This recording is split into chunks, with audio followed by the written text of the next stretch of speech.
그냥 우리가 하나님의 말씀을 들으면 다 이해하고 또 다 그 말씀대로 순종하는 것 같지만, 예수님은 하나님 말씀 듣는 것이 그렇게 쉽지 않다라고 말을 하고 있습니다. 하나님의 말씀이 사람들의 마음속에 들어가려고 하는데 세 가지의 커다란 장애물이 있다라고 말합니다. 물론 사탄이 그것을 쳐놓기도 하고 그 장애물을 주기도 하지만, 결국은 그것을 받는 사람의 상태에 따라서 하나님의 말씀을 받을 수도 있고 받을 수도 없고 한다는 그런 것입니다. 그 첫 번째가, 예수님은 씨 뿌리는 자의 비유에서 예수님은 하나님의 말씀이 길가에 떨어졌다라고 말합니다. 이 말씀은 하나님의 말씀을 듣기도 전에, 받아들이기도 전에 이게 사단이 가져가 버리는 거예요. 사단이 가져간다라는 것은 내가 그것을 이해할 수 없는 상태이기 때문에 사단이 뺏어간다라고 표현하는 거지, 사단이 능력이 있어서 하나님의 말씀을 잘 들으려고 하는데 확 뺏어가는 그런 것은 아니에요. 듣는 자들이 못 들어서, 완전히 못 들으니까 그것을 새가 먹어버렸다, 또는 사탄이 사람들의 마음을 혼미케 한다, 미혹해 한다, 이렇게 말하는 것입니다. 우리가 하나님의 말씀을 들을 때 사실은 주파수를 맞춰야 돼요. 우리가 컴퓨터를 칠 때 가끔 가다가 영어 자판으로 바뀐 줄 모르고 한글로 막 쳤다. 그리고 이렇게 딱 보니까 내가 전혀 알지 못하는 막 영어가 그냥 다 깨져가지고 이렇게 나오는 그런 것들을 보면서,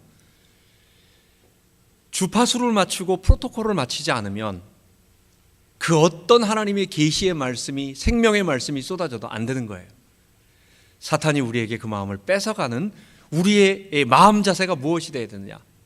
그게 바로 십자가와 부활에 내가 동참해서 나는 죄인입니다 라고 고백하는 그 마음, 그 복음으로 문을 들어가지 않으면, 그 길로 들어가지 않으면 우리는요, 어떤 말씀도 이해할 수 없어요. 다 자기 복음이 되는 거예요.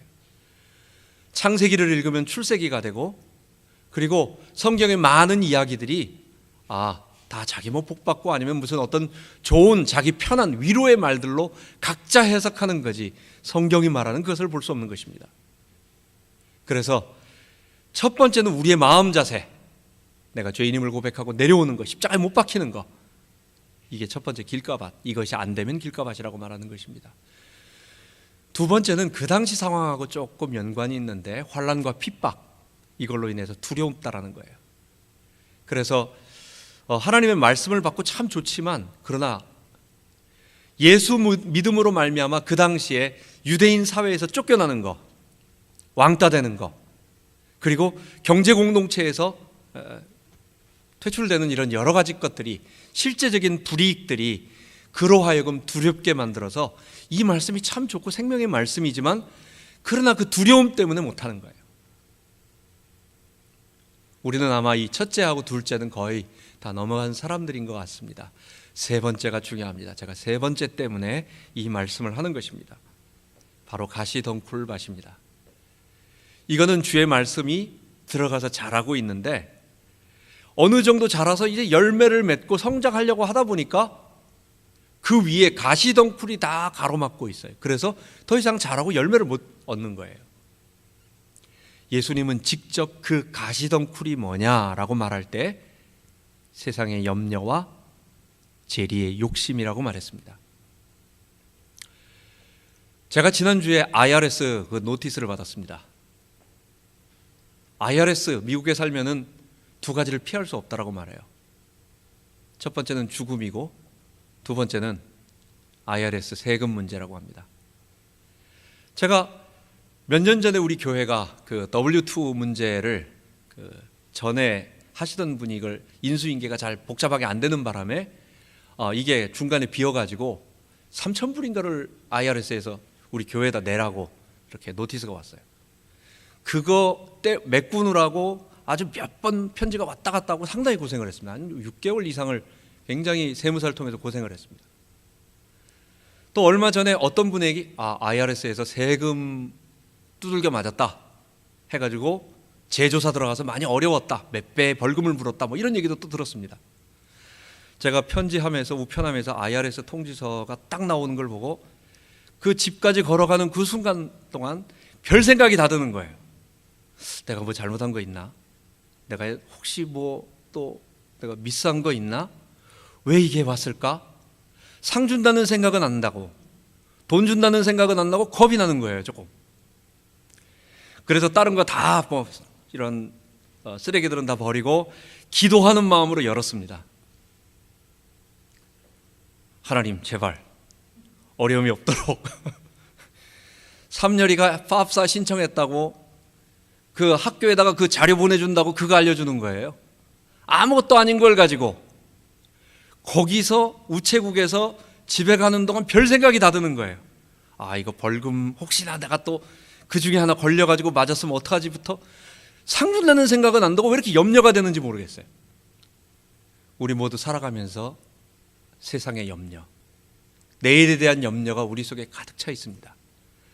뿐만 아니라 물질에 대한 욕심, 우리는 모든 것이 필요한 세상에 살고 있기 때문에 그 필요한 것을 채우기 위한 소유 욕구가 우리 죄의 본성 속에 기본적으로, 그것을 죄의 소욕, 그래서 욕심이라고 말하고, 욕심이 잉태한 즉 죄를 낳고 죄가 장성한 즉 사망. 죄의 본질은 내 것으로, 그것이 물질이기도 하고 명예이기도 하고 어떤 쾌락이기도 하고 모든 종류의 것을 내 것으로 갖고 싶어 하는 욕심, 그게 죄의 본질이고 그 죄가 장성해서 사망을 낳는다, 이렇게 말하는 것입니다. 우리가 살아가면서 두 가지, 이 세상의 염려하고 재리의 욕심을 피할 수가 없습니다. 우리는 모든 사람들이 이런 문제를 어려움 당하지 않을 수 있는 사람, 돈이 아주 무한대로 많거나 저기 아랍 나라, 석유 많은 나라에 무슨 왕족으로 태어나거나 저 아프리카의 어디 독재자의 딸이거나 아들이거나 이 정도 아니고는, 여러분, 우리 문제, 우리가 가지고 있는 것들이 해결이 안 되는 거예요. 제가 미국에 올 때 저희 교회에서 저희 가족 비행기표를 줬습니다. 사줬습니다. 그래서 올 때는 제가 비행기표를 사고 그 다음에 그 비행기표 산 그것을 교회에다 내니까 교회에서 저에게 현찰로 줬어요. 그게 한 7,000불이 됐습니다. 한 5명, 한 1,600불 그때였었는데 그 정도 되는 것이 한 5명 되니까 한 그래도 뭐 애들 그렇게 해서 한 7,000불인가 7,500불인가 그 정도가 됐어요. 돈이 하나도 없던 사람이 통장에 현찰로 한 7,000불 정도 들어, 7,500불 정도 들어가 마음이 든든해요.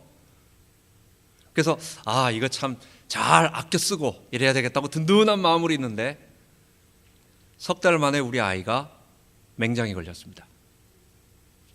저는 50년 넘게 살아도 맹장 문제 없었는데 얘는 5살 살았는데 맹장에 걸린 거예요. 병원에 가보니까 맹장이라는 거예요. 그래가지고 15,000불 나왔습니다. 7,500불 든든했던 게 다 없어지고 그 순간 없어지고 나머지 거는 참 어떻게 많은 분들이 도와주셔가지고 해결을 했어요. 우리의 인생이 내일에 대한 염려와 그리고 이 재리에 대한 욕심으로 해결할 수 없는, 이런 것들로 해결할 수 없는 것들이 너무너무 많이 있는 거예요. 그래서 문제가 조금만 오면 우리는 두려움, 염려, 좀 더 나가면 걱정, 근심, 이게 우리에게 공포로 사단이 우리를 지배하는, 두려움이 우리를 지배하는 그런 것들인 것입니다. 히스기야와 요시야, 사실은 위대한 마지막 이스라엘 왕국, 유다 왕국의 정말 하나님께서 쓰셨던, 다윗보다는 그래도 조금 부족하지만 그래도 너무 위대한 귀한 두 분을 우리가 지금 마지막 부분에 보고 있어요. 이분들도 실제적인 문제가 있었습니다. 아수르라고 하는 거대한 제국이 자기 앞에 와서 조공을 요구하고 이제는 직접 왕을 죽이고 나라를 빼앗아가겠다라고 하는 그런 위험이 직접 그의 앞에 있었어요. 히스기야는 더 절대적이었고 요시야는 조금 그것보다는 다른, 아수르가 멸망해 가면서 바벨론과 애굽의 패권 사이에 있었던 그런 상황이었습니다. 이들도 똑같이 어려움이 있었고 문제가 있었고 자기 목숨의 위태로움이 있었고 두려움이 있었는데 이 사람들은 믿음으로 승리해낸 거예요.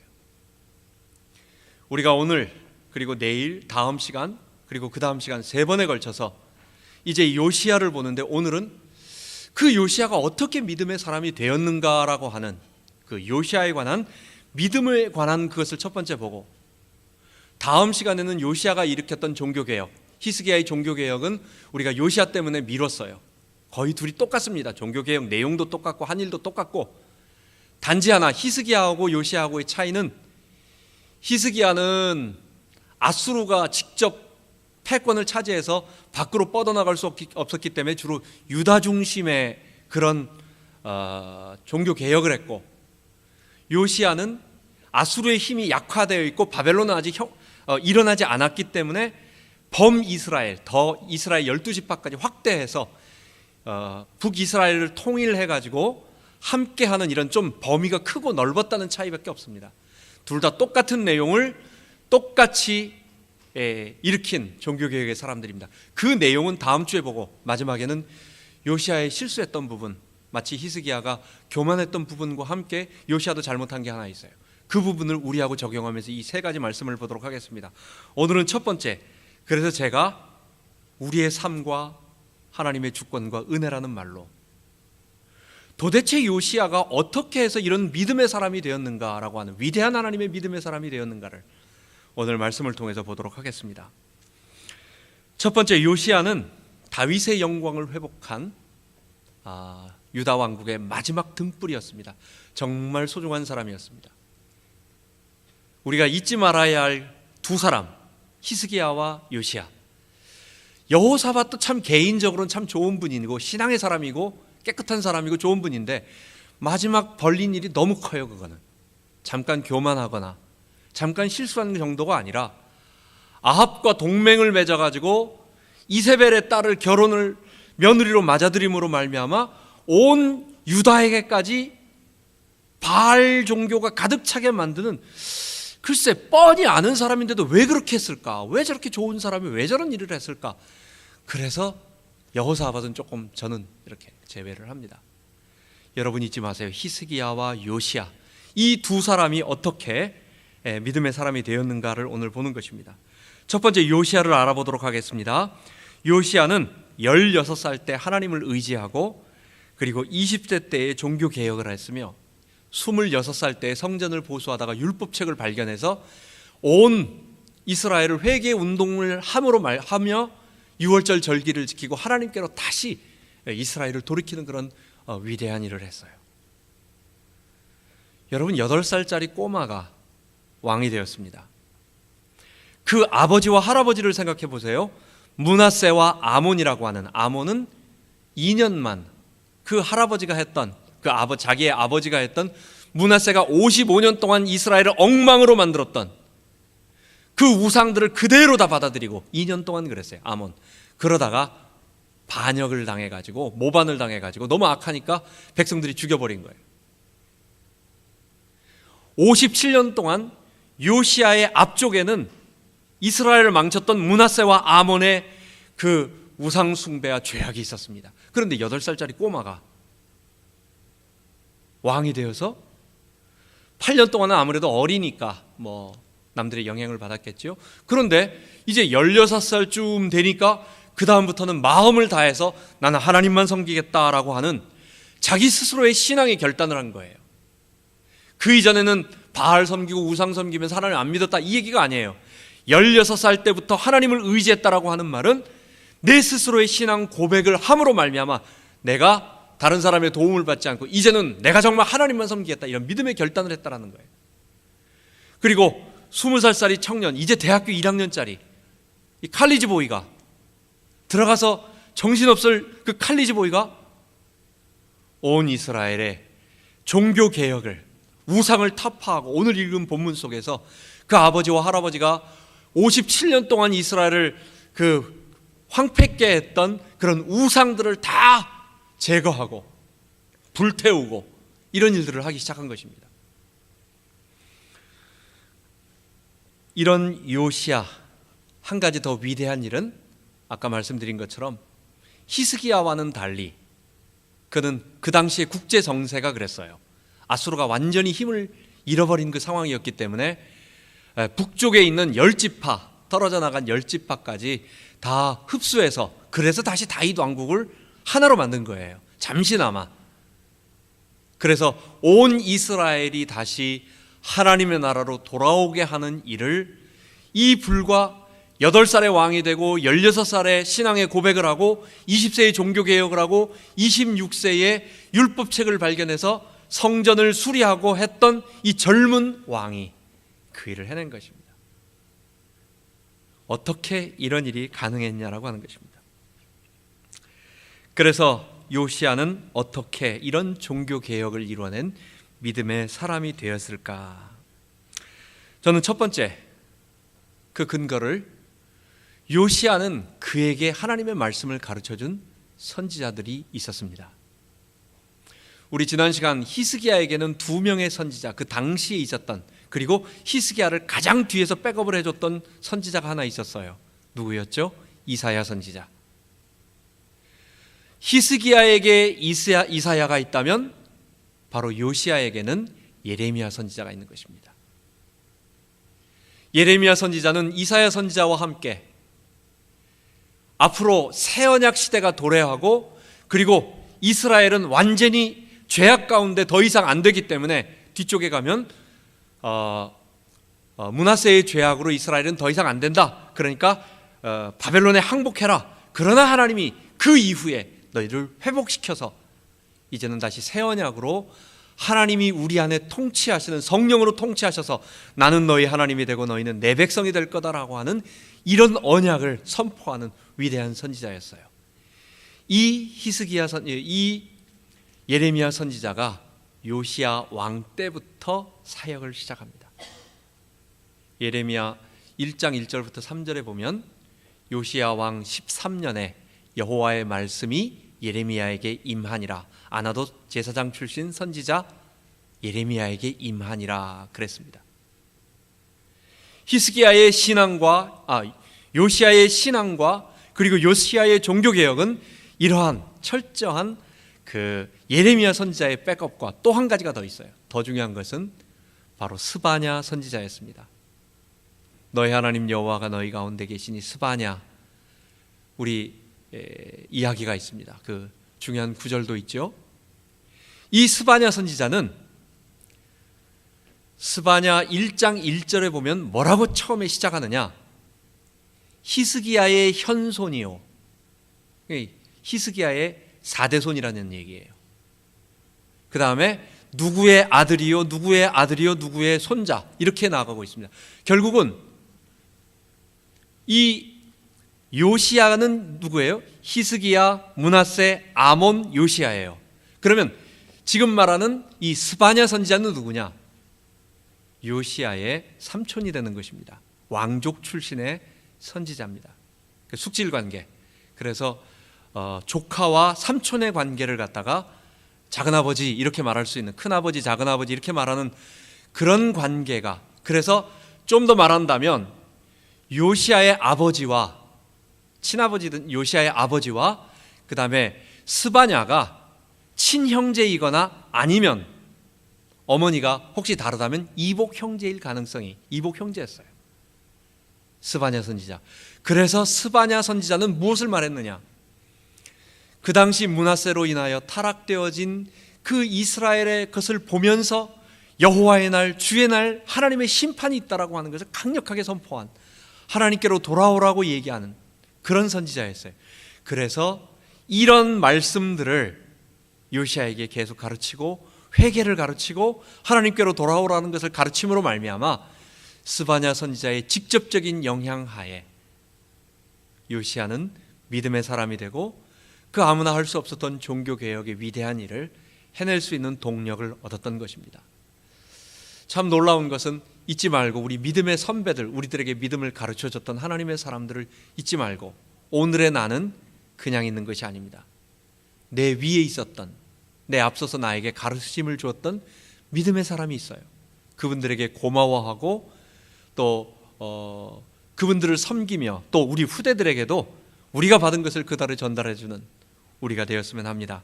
첫 번째, 요시야는 하나님의 말씀을 전해주는 선지자, 그의 배경이 있었다라고 하는 것이 첫 번째입니다. 두 번째, 그러한 선지자들로 인해서 요시야 마음속에 강력한 결단을 하게 됩니다. 그게 16살 때였어요. 우리 보통 교회에서 사춘기 청년 시절 때, 사춘기 그 청소년 시절 때 교회에서 수련회 가서 결단하고 하나님께로 돌아온 사람들이 참 많이 있어요.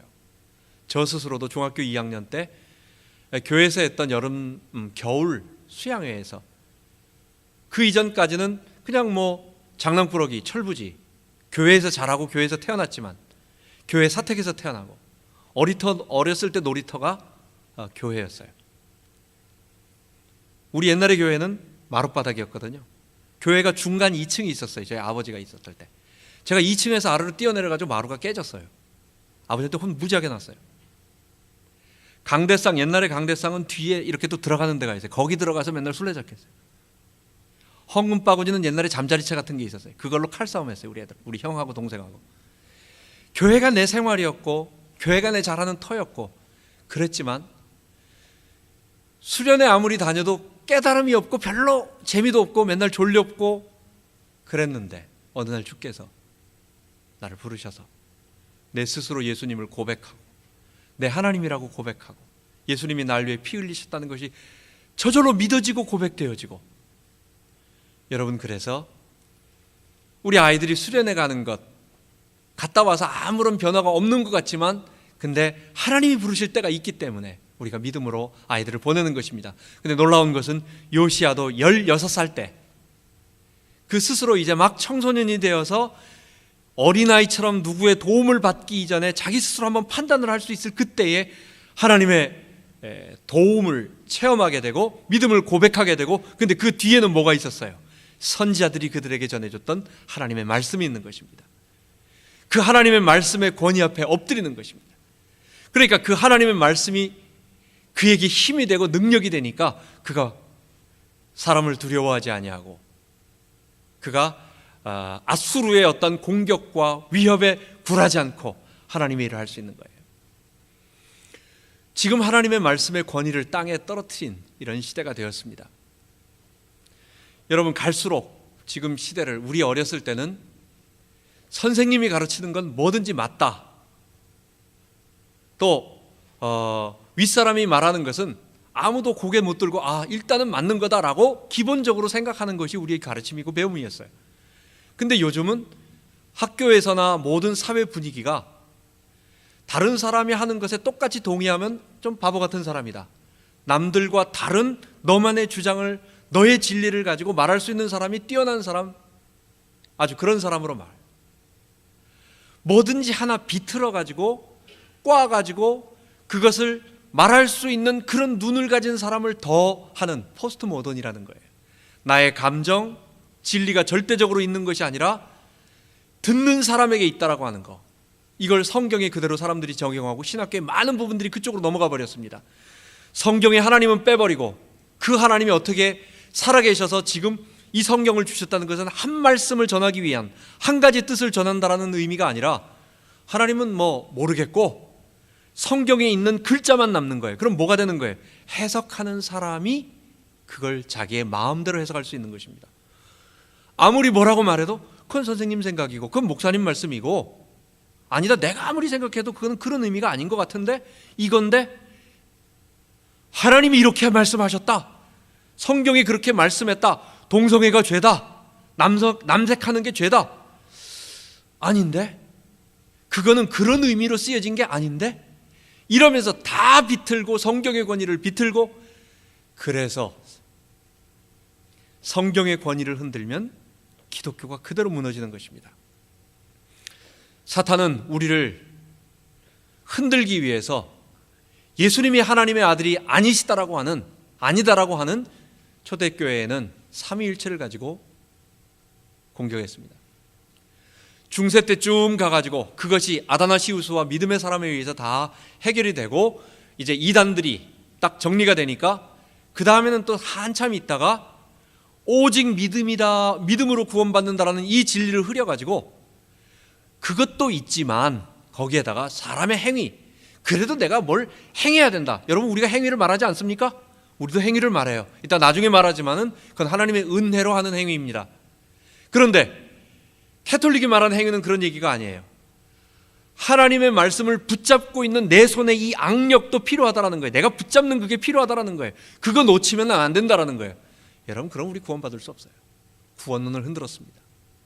그때 루터를 통해서, 캘빈을 통해서, 믿음의 사람들을 통해서 아니다, 우리가 열심히 믿음으로 주님을 따르겠다고 결단하고 의지하지만 그 모든 것은 하나님이 우리에게 은혜로 주신, 선물로 주신 것에 우리가 동의해서 하나님이 주신 은혜로 하는 것뿐이다. 믿음은 오직, 구원은 오직 믿음이다. 이겼어요. 더 이상 건드릴 수 없으니까 사단은 맨 마지막 근본적인 걸 건듭니다. 그게 오늘 이 시대에 성경이 하나님 말씀이냐, 그겁니다. 여러분, 코란하고 성경하고 차이가 있어요. 코란은요, 사람이 쓴 게 아니라 사람이 받아 적었지만은 그냥 처음부터 끝까지 알라가 이렇게 말했다라고 하는 뭐는 뭐 해라, 뭐는 뭐 해라, 그냥 그거예요. 그러니까 코란을 읽어보면 일단 이게 진짜인지 가짜인지는 뭐 잘 모르겠지만 신이 인간에게 직접 자기 말로 해버린 거예요. 그걸 받아 적은 거예요. 사람이 내가 이렇게 보니까 이런 뜻이었다, 이렇게 해석한 게 아니에요. 성경은 그런 게 아니에요. 성경은 하나님께서 직접 사람들을 통해서, 선지자를 통해서 이렇게 말씀하신 것도 있지만, 그러나 모세오경 같은 경우는 이스라엘의 역사와 하나님의 계획을 쭉 기록해 놓기도 하고, 왕들의 역사도 쭉 이렇게 기록하기도 하고, 그러니까 하나님이 이렇게 했다라고 딱 끝내버리는 것이 아니라 대상자에다가 하나님이 이렇게 말씀하셨다라는 것을 내 말로 풀어서 한 거예요. 그러니까 가만 보면, 이걸 가만 생각해 보면, 그 사람이 기록한 거니까 거기에는 사람의 생각이 들어갈 수 있다, 하나님 말고. 이게 이제 성경을 헐기 시작하는 것입니다. 성경은 하나님의 영감으로 된 것으로 성경을 기록하는 자의, 그 사람의 인격, 그 사람의 지식, 그 사람의 감정, 그 사람의 학문적인 모든 것까지 다 포함되어 있지만, 하나님께서 그가 기록할 때, 그가 깨달은 내용을 글로 적을 때는 하나도 하나님의 뜻이 아닌 것이 없도록 하나님이 영감을 주셨어요. 그래서 우리는 성경을 정확무오한 하나님의 말씀으로 믿는 것입니다. 보수주의와 자유주의라고 하는 진보를 나누는 그 첫 번째, 진보가 다 동성애도 인정하고 또 오만 것을 다 하는 그런 것입니다. 그런 진보주의, 자유주의 기독교와 보수주의 기독교의 차이는 딱 하나예요. 성경을 하나님의 말씀으로, 유일무이한 하나님의 말씀으로 믿느냐 아니면 아니냐. 성경의 권위, 요시야의 종교개혁과 요시야가 믿음의 사람이 되었던 것은 그 성경의 권위 앞에 자기를 굴복시켰던 그것 때문이었습니다. 여러분, 우리도 성경 하나님 말씀 앞에 굴복해서 그분께 순종하고, 그분이 하라고 하면 조금 힘들어도, 하기 싫어도 하려고 하고, 내가 하고 싶어도 성경이 하지 말라고 하면 안 하려고 하는 그 성경의 권위 앞에, 하나님의 권위 앞에 굴복하는 우리가 되기 바랍니다. 마지막으로 세 번째는, 그를 도와줬던 선지자가 있었고 그 스스로 믿음의 결단이 있었지만, 이게 요시야의 그 겉으로 드러난 것이지만, 세 번째는 하나님의 주권과 은혜가 있었다는 것입니다. 여러분, 제가 하나님의 주권과 하나님의 은혜를 첫 번째 말하지 않고 세 번째 말한 것을 주의해 주십시오. 하나님의 주권이었다라고 말해버리면 하나님이 모든 것을 이루시고 하나님이 다 요시야를 통해서 이스라엘을 다시 한번 회복해야 되겠다, 이거 예언 속에 나와 있어요. 열왕기상 13장에 보면은, 우리 지난번에 여로보암이, 우리 거기 나와 있습니다. 그 다음번에 보면 여로보암이 왕이 되었을 때 이제 북쪽에 베델과 단이라고 하는 곳에 금송아지를 세웁니다. 그리고 제사를 지낼 때 하나님께서 유다에 있는 이름 없는 선지자를 보내가지고 말합니다. 너 그거 세우지 마라. 근데 너 그거 세우면 하나님께서 그 제단을 다 헐어버릴 것이다.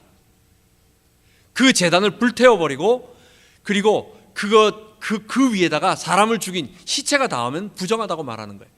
거기에다가 사람들의 뼈를 태워가지고 네가 그 거룩하게 하나님의 전이라고 말하는 그 금송아지 제단을 다 황폐케 해버릴 것이다.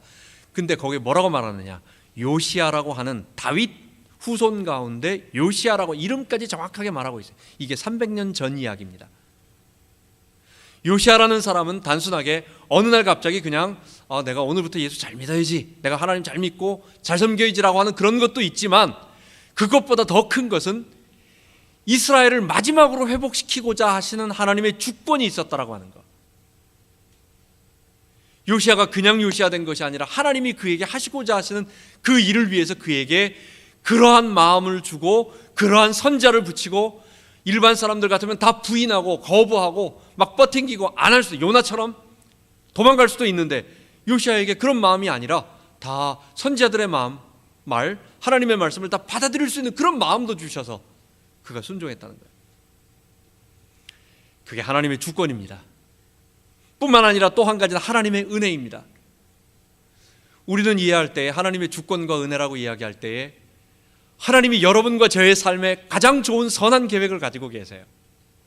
하나님은 우리를 하나님 자녀 삼으시고 나를 통하여, 또는 나와 똑같은 우리 형제 우리를 통하여, 구원받은 하나님의 백성을 통하여 이 땅에 하나님 나라가 이루어지고 많은 사람들이 하나님의 백성으로 돌아오고, 그리고 이런 사람들과 함께 영영토록 저 하나님 나라에서, 또 이 땅에 실현되어질 하나님 나라에서 세세토록 왕노릇 할 일을 누구를 통해서요? 우리를 통해서, 그리고 우리 속에 있는 나를 통해서 하나님께서 하시겠다고 약속해 주셨어요. 하나님은 이것을 반드시 성취하실 것입니다. 하나님은 그러한 능력이 있으시고 권세가 있으십니다. 그런데 이것을 이루시는 방법이 뭐냐라는 것입니다. 하나님은 반드시 자기가 계획한 일을 성취하시는 주권이 있는데, 이 주권을 이루시는 방법이 사람으로 하여금 자발적으로 기쁜 마음으로 스스로 결단해서 행동하고자 하는 그런 쪽으로 뒤에서 하나님이 밀어주심으로 말미암아 그 일을 하게 하고 결국은 그 일이 성취되어지도록 한다는 것입니다. 여러분, 하나님의 주권과 하나님의 은혜, 요시아를 통해서 하나님께서 이루신 방법을 한번 잘 생각해 보세요. 요시아 스스로 믿음의 결단을 하고, 근데 또 간접적인 영향으로는 그에게 도와줬던 선지자들을 통하여 받은 말씀이 있고, 근데 그 한 단계 더 깊숙이 멀리 보면 뭐가 있습니까? 하나님께서 그에게 그런 것들을 주심으로 말미암아 300년 전에 예언하시고, 그리고 이스라엘을 갖다가 회복시키면서 다시 한번, 여러분, 요시아라는 이름, 조시아, 여러분, 여호수아, 호세아, 예수, 사실 동일한 어근에서 왔어요. 다 비슷한 그 하나님의 구원과 연관되어진, 하나님의 치유와 연관된, 회복과 연관된 이름에서, 원어에서 다 나온 얘기예요. 그래서 요시아는 좀 특별하게 다윗을 회복할 만한, 다윗의 그 언약을 다시 한번 이스라엘에게 상기시켜 줄 만한 그런 왕으로 하나님께서 보내셨던 그것이 있었고, 그러기 위해서 하나님은 어떻게 하셨습니까? 요시아의 목을 잡고 너 이 일을 해라, 안 하면 죽어, 이렇게 말하지 않고, 아니면 그가 잠자고 일어나가지고 갑자기 의식이 확 바뀌어가지고 아무 생각도 없이 그냥 자기 혼자서 막 하나님의 일을 하는 그런 게 아니라, 어려서부터 선지자들의 도움과 가까이 듣던 말씀들이, 8살짜리가 하나님 말씀 들었을 때 그냥 총명하게 다 깨달았다, 이렇게 생각은 안 하는 거예요. 오랜 시간, 어떨 땐 졸기도 하고 어떨 땐 울기도 하고, 오늘은 공부 안 하고 싶어요 하면서 도망가기도 할 수도 있어요. 그런데 어느 날 갑자기 점점 하나님의 말씀이 차곡차곡 쌓이더니 16살이 되었을 때는 그의 마음을 완전히 열고 스스로 하나님 앞에 결단할 수 있도록 만들어주시고, 누가요? 하나님이. 그게 하나님의 은혜라는 거예요. 그래서 마지막 요시아가 내가 종교개혁을 했어, 이런 말 할 수 있는 겁니까? 없는 거예요. 그럼 하나님이 요시아의 손발을 꼭두각시처럼 만들어가지고 하나님이 종교개혁을 다 이루셨습니까? 요시아가 했죠. 요시아가 자기 결단으로 했죠. 자기 기쁨으로, 자기의 자발적인 힘으로 했죠. 그런데 요시아가 내가 했어라고 말할 수 있어요? 없어요.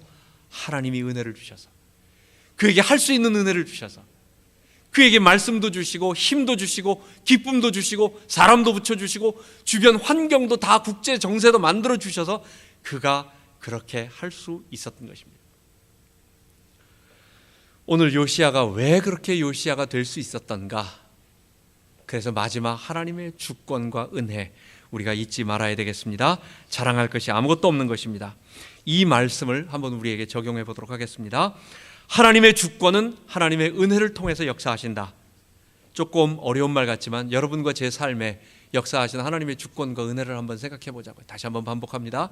하나님의 주권은 하나님이 원하시는 일을 반드시 이루실 수 있는 하나님의 능력과 권세예요.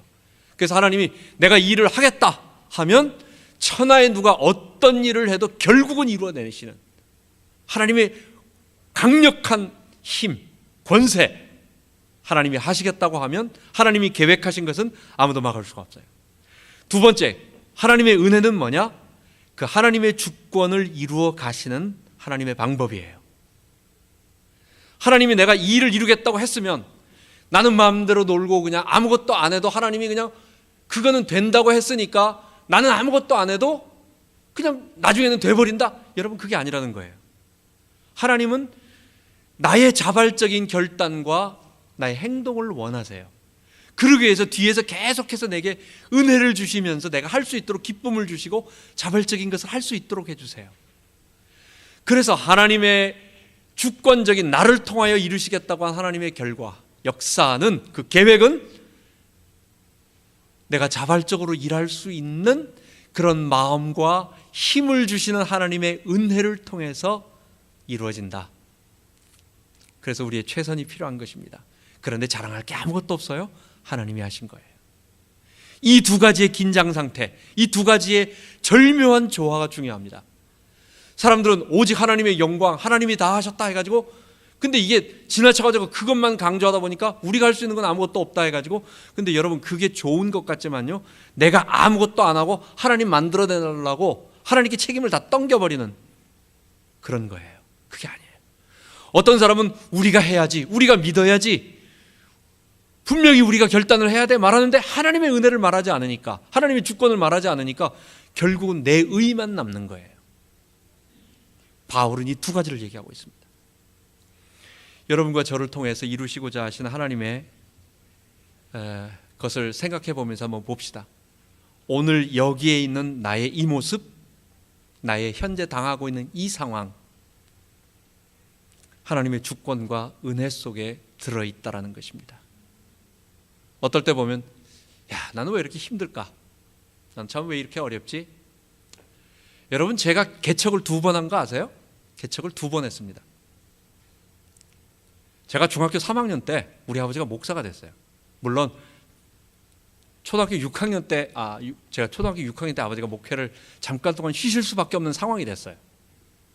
전도사 때, 총각 때부터 전도사였지만, 근데 교회 문제가 있어가지고 아버지가 잠깐 사업을 하실 때가 있었어요. 그때 제 사춘기였고, 제가 그때 충현교회 가서, 아버지 모교회 가서 중등부에서 예수를 영접하고 목사 서원을 했습니다. 그리고 중3 올라가는데 아버지가 다시 난 이거 사업 이거 안 된다, 돈은 많이 벌었지만 이거 갖고는 안 되겠다 해가지고 다시 개척을 하시겠다는 거예요. 봉천동에다가 2층에다가 그래가지고 교회를 개척을 했습니다. 그때서부터 내가 개척을 한 거예요.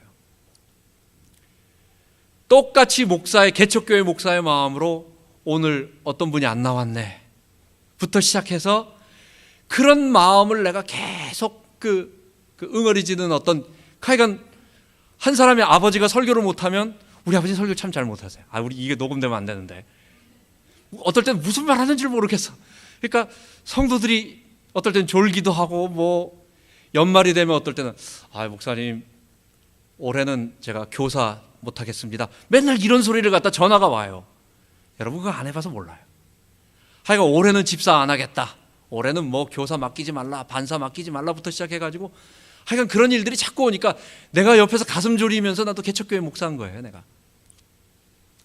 제가 어떨 때, 하나님, 나도 좀 편한 데 가가지고, 우리 아버지가 목사만 아니었으면 나도 큰 교회 가가지고 좀 편하게 좀, 나도 말이야 친구들도 많이 새기고 좀 많은 경험도 하고 좀 그랬을 텐데, 내가 큰 교회 간다고 하면 우리 어머니가 울어요.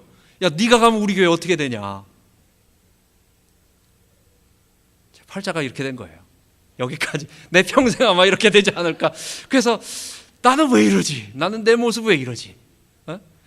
근데 지금 내가 우리 아이들한테 얘기할 때, 야, 니들이 큰 교회 가겠다고, 다른 교회 가겠다고 생각하면 내가 안 될 것 같다. 야, 아무리 생각을 해도 너희들도 내 팔자대로 너희들도 작은 교회 섬기면서 하여간 그렇게 간다. 얘들도 이제 저하고 똑같은 이제 이 모습과 이 상황에 처하게 된 거예요. 근데요, 제가 아이들한테 얘기한 게 있어요.